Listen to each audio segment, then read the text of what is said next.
Jueves 1 de septiembre de 2022. Bienvenidos a Contacto Directo. Qué gusto acompañarlos.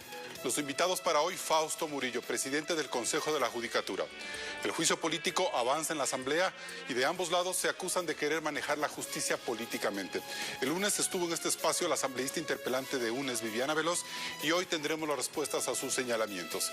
También estará con nosotros Salvador Quispe, asambleísta nacional, coordinador del bloque de Pachacutic. ¿Qué pesará a la hora de votar por la censura o no en este proceso contra el Consejo de la Judicatura? ¿Habrá un voto razonado? Se denuncian amenazas, chantajes, reparto de cargos públicos, pero no se muestran pruebas y todo queda flotando. Lo vamos a revisar. La actualidad, los protagonistas, el análisis y la información en Contacto Directo.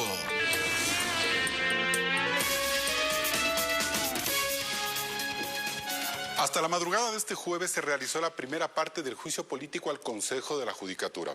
Hicieron su primera intervención interpelantes e interpelados. Ambos se acusaron de secuestrar la justicia. La sesión duró casi 6 horas. La primera en intervenir fue la interpelante del correísmo, Viviana Veloz. Aunque la causal era otra, presentó los audios de uno de los vocales interpelados en una supuesta injerencia en la justicia. Eso, en cualquier lugar, ya sería más que causal y motivo suficiente para que los señores que están allí sean censurados y destituidos. Ya sobre la acusación de una ilegal evaluación de los jueces de la Corte Nacional en 2019 y la remoción de parte de ellos, junto a su bloque acusaron al Consejo de secuestrar la justicia. La hicieron con una clara consigna de cambiar la conformación de la Corte Nacional de Justicia y reemplazar a los jueces incómodos. Luego intervino el otro interpelante, Luis Almeida, del Partido Social Cristiano.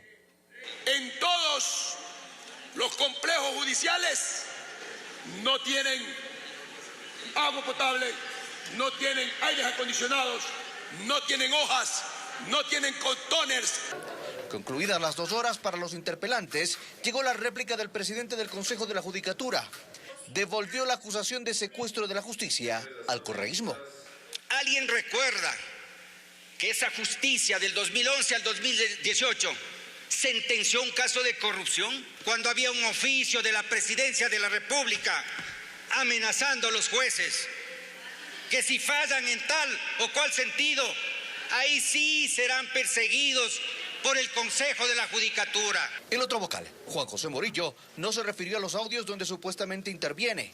Recordó que durante el periodo de al menos 2 de los presidentes del Consejo de la Judicatura cercanos al correísmo, se cesaron más de 600 jueces, lo que dice le costará al país $11 millones en indemnizaciones.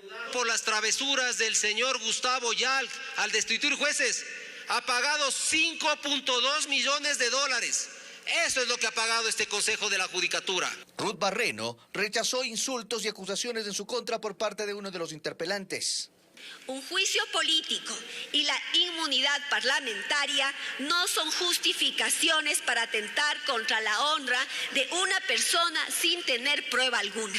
Con la defensa de la funcionaria se suspendió la sesión y se reinstalará a las 10 de la mañana de este jueves. En los últimos días, el país político ha fijado sus ojos en el juicio parlamentario planteado en contra de la expresidenta de la Judicatura, María del Carmen Maldonado, y de 3 consejeros, Fausto Murillo, Juan José Murillo y Maribel Barreno. Se los acusa de haber incumplido funciones por evaluar en 2019 y no en 2020 a 16 jueces y 21 conjueces de la Corte Nacional de Justicia. La Corte Constitucional cuestionó el manejo del calendario, mas no el proceso como tal ni las atribuciones en ese sentido. Pues bien, la fase final de este juicio político comenzó anoche en la Asamblea y en pocas horas sabremos su desenlace. Por eso saludamos a Fausto Murillo, presidente del Consejo de la Judicatura. Bienvenido a Contacto Directo, doctor. Muy buenos días, un gusto estar en Contacto Directo. Bien, doctor, ¿resignado ya a ser destituido por el Parlamento Nacional? Resignado jamás, porque hemos cumplido con nuestras obligaciones, con nuestras responsabilidades con el país, haciendo una evaluación como nunca antes se hizo, técnica, rigurosa, objetiva, en la que no superaron un importante número de jueces y conjueces que indudablemente no estaban capacitados para ser jueces de casación. No es un tema de direccionamiento ni cosa por el estilo, han quedado anoche mismo en el juicio político las evidencias con las pruebas prácticas que se proyectaron, los videos, y se demostró, algún diputado dijo, desastroso que esa clase de jueces siga administrando justicia. Eso es lo que ha ocurrido y el juicio político, lo he dicho en varias ocasiones, es un pretexto para tomarse la justicia. Pero doctor, ¿cree que no va a haber los votos para esta censura o ya todo está juzgado a juzgar, valga la redundancia, por las expresiones de los bloques mayoritarios en la Asamblea? Nosotros tenemos la convicción y la seguridad de que el más importante grupo de asambleístas piensa en el país, le duele el país, sabe perfectamente cómo era la justicia del 2011 al 2018, sabe cómo le utilizaron como instrumento de persecución. Se llevaron a la Asamblea los testimonios de las víctimas de este instrumento de la Administración de Justicia que fue en aquella época 2011-2018. Ahora, doctor, ¿qué se juega la justicia ecuatoriana y el país en este proceso, desde su punto de vista?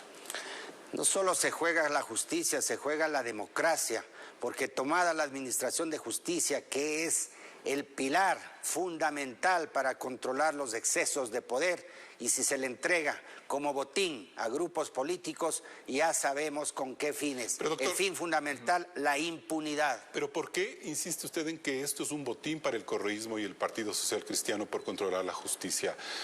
¿De qué manera usted puede probar eso? Muy sencillo, solo regresemos a la historia.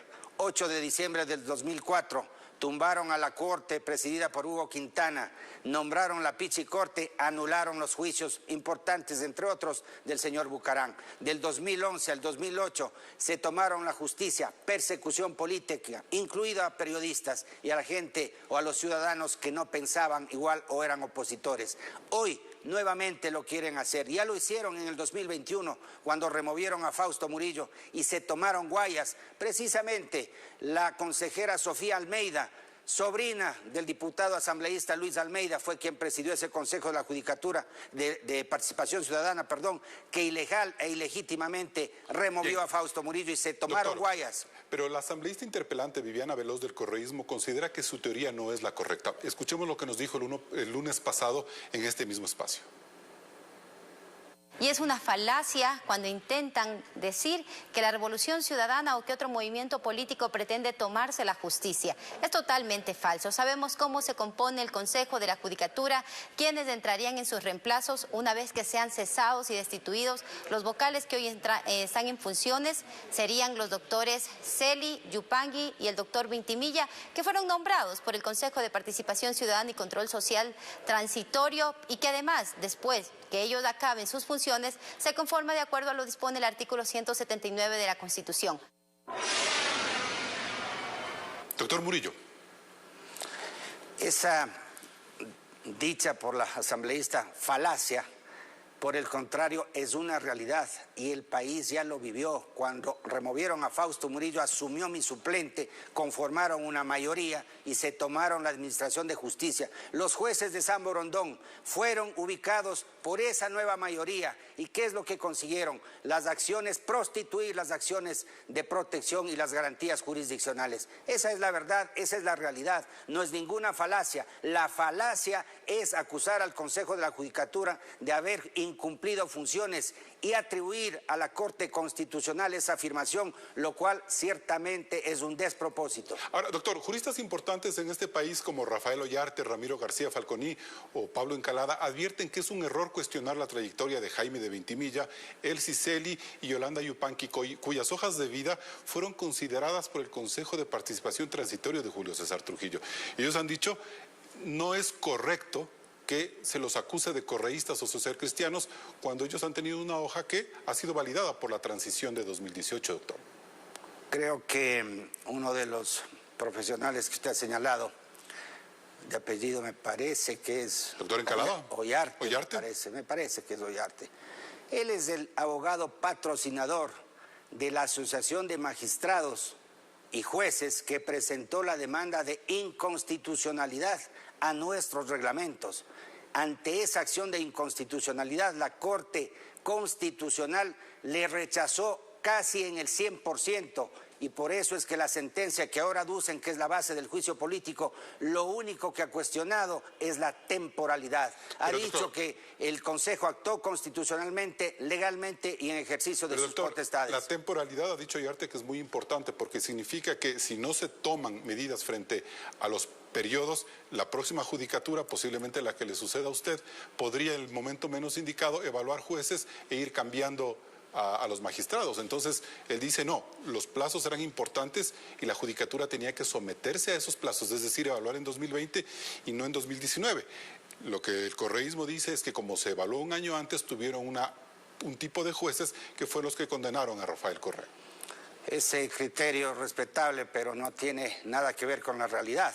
No se olviden de la consulta popular del 4 de febrero del 2018, que el pueblo ecuatoriano mayoritariamente decidió reinstitucionalizar el país, establecer un consejo de participación transitorio que evalúe a todas las entidades de control, entre aquellas el Consejo de la Judicatura presidido por el doctor Yal. Luego de esa cesación estableció el Consejo Transitorio de Merlo, que no hizo absolutamente nada, y luego el Consejo Definitivo, a quienes en la resolución de nuestra designación, artículo 2, por el clamor ciudadano se exhortó al nuevo Consejo de la Judicatura a evaluar, escúcheseme bien esta palabra, inmediatamente a los jueces y conjueces de la Corte Nacional de Justicia. Doctor, y ya viendo hacia futuro, ¿de qué manera podría operar esta nueva judicatura en la toma de la justicia sobre la base de su teoría, doctor?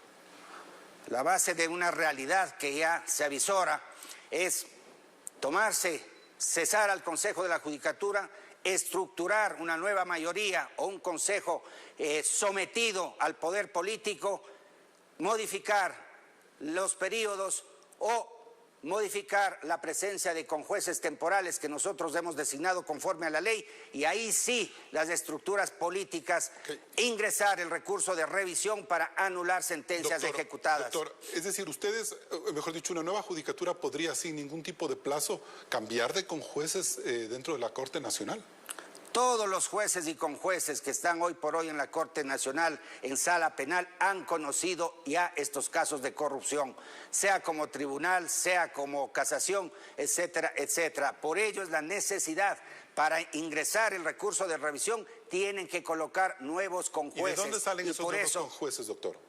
Perdón, ¿De dónde saldrían esos nuevos conjueces? Nosotros lo hicimos técnicamente con los jueces de las Cortes Provinciales y de los tribunales distritales. En cualquier momento ellos podrían hacer un trámite de esa magnitud, es decir, no tendrían que esperar procesos o periodos. Necesariamente.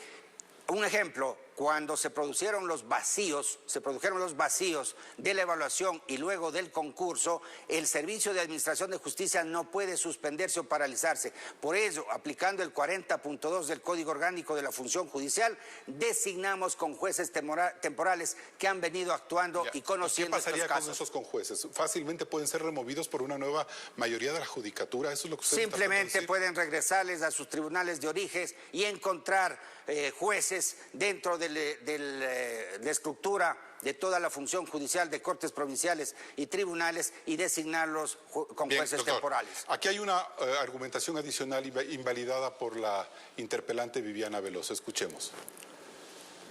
Falso, totalmente falso. El mismo vocal del Consejo de la Judicatura en el último día de comisión dijo claramente, textualmente, cuando le preguntamos si el censurarles y destituirles da paso para que se anulen sentencias, dijo que no. De su boca salió textualmente que no se da paso a que se anulen sentencias. Es una falacia lo que intentan venderles, que nos queremos tomar el Consejo de la Judicatura, que queremos que revisen sentencias.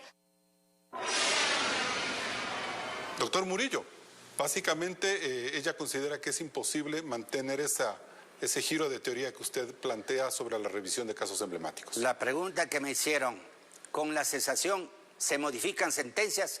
Con la cesación del Consejo de la Judicatura no se modifican sentencias. Con la inclusión de nuevos jueces en una nueva estructura y con un recurso de revisión se anulan, se modifican, se revocan sentencias. Esa es la verdad completa. ¿Cómo tomar, doctor Murillo, las acusaciones posteriores que en contra de la Judicatura se han formulado a lo largo de estas semanas y que, no siendo parte de este juicio político, han servido para hacer peso por la destitución? Me refiero a la presencia de audios o a la supuesta negligencia de la Judicatura en dar alivios administrativos a las Cortes del país. Bueno, sobre los audios ya he señalado yo en reiteradas ocasiones y ya se va develando poco a poco, ¿no? Ya hay sospechas de quién planificó, hay sospechas fundadas de quién grabó y hay sospechas más fundadas de quién es la beneficiaria de esas grabaciones. ¿Quién es, señor Esos Murillo? temas están en Fiscalía y están en el control político y la realidad, el avanzar de los días del tiempo irá develando Ahora, esa doctor, verdad. usted cuestiona el origen de esos audios, la forma en la que fueron obtenidos, pero no cuestiona el contenido de esos audios. Y eso es a lo que deberíamos también debatir como sociedad. No me corresponde hacer un juicio de valor sobre un tema que está en control político y que está en investigación fiscal. Los aludidos han comparecido tanto a la Fiscalía cuanto a control político y han dado sus versiones. Eso es lo que puedo señalar sobre ese tema. 30 segundos más, doctor Murillo. ¿Cómo valora el papel del presidente de la Corte Nacional de Justicia, Iván Saquicela, quien ha sido cuestionado por Dalton Bacigalupo, por ejemplo, por presuntamente hacer un verdadero lobby político por su destitución, la de la Judicatura? Penoso, un papelón, diría yo. Ha perdido su posición del primer juez de la República. Desde que asumió la presidencia de la Corte Nacional no ha dictado una sola sentencia y en los temas de extradición y exhortos ya sabe el país en qué posición o qué trámite le dio al exhorto que tenía que cumplir y que fue objeto de una denuncia por manifiesta negligencia. Ha acudido a la Asamblea, al juicio político, como testigo de cargo en contra de los vocales del Consejo de la Judicatura. Un papelón. Que deje de ser político y que se dedique a dictar sentencias. Ese es el llamado al primer juez del país. Bien, y estas han sido las reflexiones de Fausto Murillo, presidente de la Judicatura, a horas de que se zanje el juicio político en su contra. Gracias por venir a Contacto Directo. Muchas gracias a ustedes. Volvemos con Salvador Quispe, asambleísta nacional y coordinador del bloque de Pachacútec. ¿Habrá los votos para la censura de los vocales y la expresidenta de la Judicatura? Ya regresamos.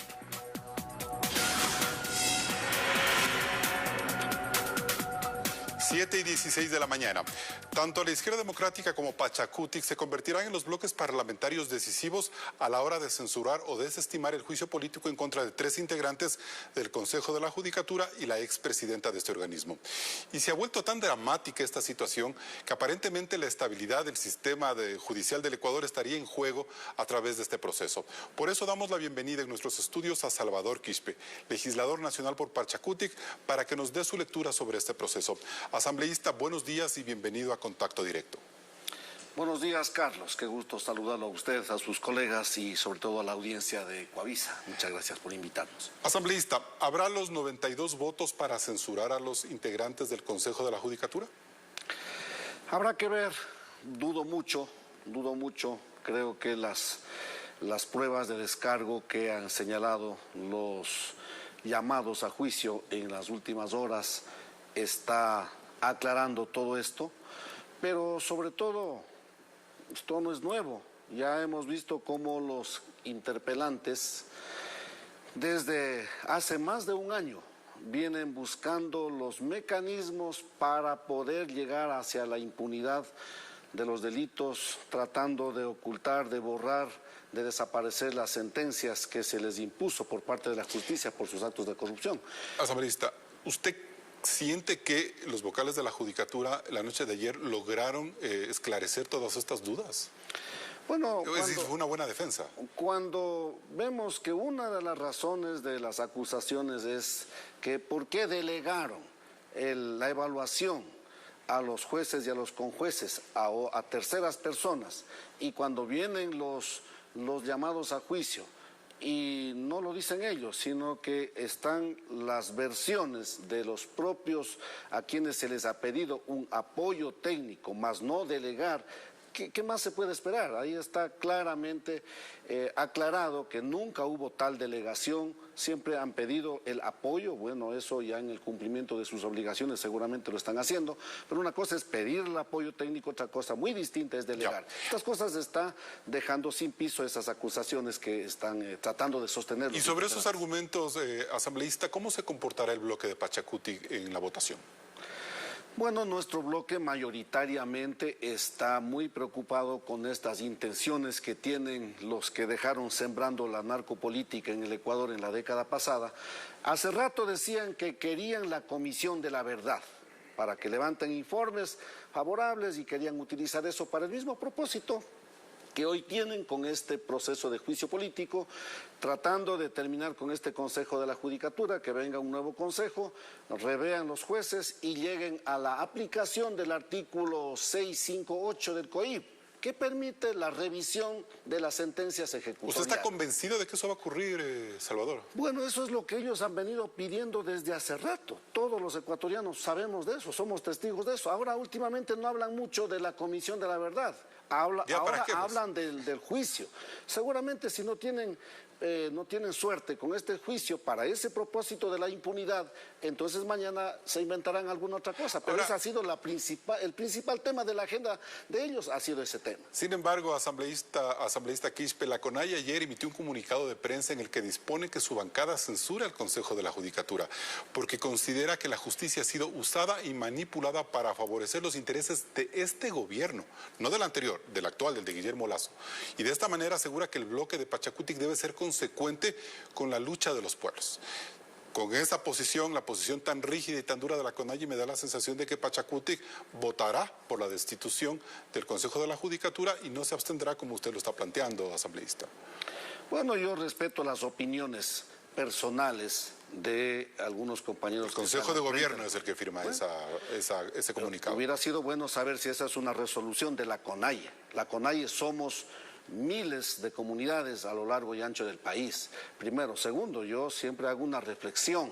¿Acaso los compañeros están tratando que vuelva la misma justicia que en su momento, sin ninguna razón, lo llevaron preso al compañero Pepe Acacho, por ejemplo? ¿Acaso estamos gustosos de que vuelva la misma justicia que en su momento le llevaron preso sin razón al compañero Marco Guatemal de Imbabura, por ejemplo? Y así podemos señalar tantos casos cuando esa justicia que arrastró a nuestro pueblo indígena, ahí, ¿qué se dijo? Y ahora están tratando de que vuelva eso. Esa es la reflexión que estamos haciendo. Asambleísta, ¿usted cree que la CONAIE le está haciendo el juego al correísmo en este momento? Bueno, yo no puedo ahondar en ese tema. Estas cosas son totalmente interpretables de una o de otra forma. Nosotros lo que estamos diciendo permanentemente, aquí nuestro bloque no está para hacer el juego ni a los que dejaron sembrando la narcopolítica en la década pasada, tampoco estamos aquí para hacer el juego a este gobierno como se ha pretendido hacer creer y confundir con esas campañas sucias. Nosotros tenemos nuestra propia agenda, tenemos nuestro propio camino, tenemos nuestra propia propuesta, la propuesta de la plurinacionalidad, la propuesta de la unidad y la diversidad, y hay tantos temas. Hubiésemos querido que estos juicios políticos, por ejemplo, sirvan de algo para ir consolidando en la práctica, haciendo que se respete nuestra justicia comunitaria, nuestra justicia indígena. Pero estos juicios no sirven para eso en lo absoluto. ¿Por qué su bancada sí dio paso al inicio del juicio político el domingo pasado? Eso es un poco lo que descolocó a la opinión pública, porque parte de los 87 votos que permitieron que el juicio político avance en el pleno de la Asamblea tiene los votos de Pachacutic. Y ahora la posición de ustedes es no censurar a los vocales. ¿Qué está pasando ahí? Bueno, siempre es bueno conocer los contenidos, la verdad. Ahora, si en este marco del juicio se hubiera demostrado pruebas fehacientes de que existe culpa en contra de los enjuiciados, probablemente votábamos a favor de la destitución. Por eso es bueno dar paso para las audiencias, para conocer la verdad. Y ahora podemos hablar a ciencia cierta qué es lo que está pasando. Entonces esos 87 votos que un poco dijeron, bueno, con esto se parte para el juicio y solo se necesitan 5 votos para destituir a la judicatura, no funciona en este momento, esas matemáticas no existen. ¿Cuántos votos de Pachacutic votarán en contra de la censura, asambleísta? Carlos, yo no tengo esa información precisa. ¿No tiene la calculadora? No tengo yo respetaré lo que hagan nuestros compañeros. como respeto las otras opiniones de nuestros mismos compañeros dirigentes, tanto de la CONAIE como de Pachacuti. No puede ser de otra manera, respetaremos eso, pero yo pienso que con todo lo que está pasando, si tal vez lleguen a los votos que tuvieron el domingo o tal vez sean menos los votos de lo que tuvieron el domingo. ¿Habrá un voto unánime del bloque? Eso no lo puede usted resumir. ¿Cuántos votos están por su tesis de Vea, es curioso lo que está pasando, ¿no? Han habido compañeros que se han autocalificado como rebeldes, igual. Nosotros dijimos, respetamos eso. Se pensó que ellos iban a estar firmemente por el lado de la censura. Ahora escuchamos que sus reflexiones nos han dicho que no están de acuerdo. Entonces todo esto está como haciendo una recomposición de nuestro... ¿Y no será que el comportamiento de muchos de los asambleístas de Pachacuti se debe a que el gobierno retiró las acusaciones en contra de 5 de ellos en la fiscalía por supuestamente haber exigido prebendas en la ley de inversión de marzo pasado? Es decir, un cambio de favores para lograr mantener la judicatura a flote. Yo no creo que eso esté pasando. Vea, lo que acabamos de ver de ese documento de hace unos días atrás, firmada por el presidente Guillermo Lasso, nosotros ya lo conocimos a través de otro documento que la Presidencia de la República envió a la Fiscalía por ese caso donde la Presidencia está diciendo no tienen ninguna prueba. Eso es un documento ya que salió hace unos 2 o 3 meses atrás. No podemos hacer público porque es parte de una indagación previa. Y eso, pues, como todos sabemos, son documentos reservados. Pero lo que sí debo decir, esto no tiene nada que ver. Yo aspiro que mis 5 compañeros asambleístas, a quienes se les acusó falsamente y se les dañó su imagen a nivel nacional, una vez de que la Fiscalía archive este proceso, porque no tienen otro camino más de archivar este proceso, que mis 5 compañeros pidan a la Fiscalía y la Justicia que se califique de maliciosa y temeraria la denuncia del presidente Guillermo Lasso y se ponga donde corresponde al ciudadano Guillermo Lasso por difamador. Eso es lo que viene más adelante. Asambleísta, ¿y ustedes están dispuestos a demostrar que en efecto el presidente de la Asamblea, Virgilio Saquicela, presionó a su compañero Rafael Lucero para que vote en contra de la judicatura? Esta es una acusación muy grave que el presidente Saquicela les ha emplazado a ustedes a que demuestren. No conozco. A mí personalmente nadie se ha acercado ni para lo uno ni para lo otro. Nosotros tenemos nuestros propios análisis en función de lo que estamos viendo desde hace rato. No conozco ya esas cosas, si es que existen, que los organismos pertinentes ayuden a aclarar. Yo personalmente no conozco absolutamente nada. Y bien, agradecemos a Salvador Quispe, asambleísta de Pachacuti, por habernos acompañado esta mañana de jueves en Contacto Directo. Muchas gracias también, Carlos. Buenos días. Nos vamos a un siguiente corte comercial.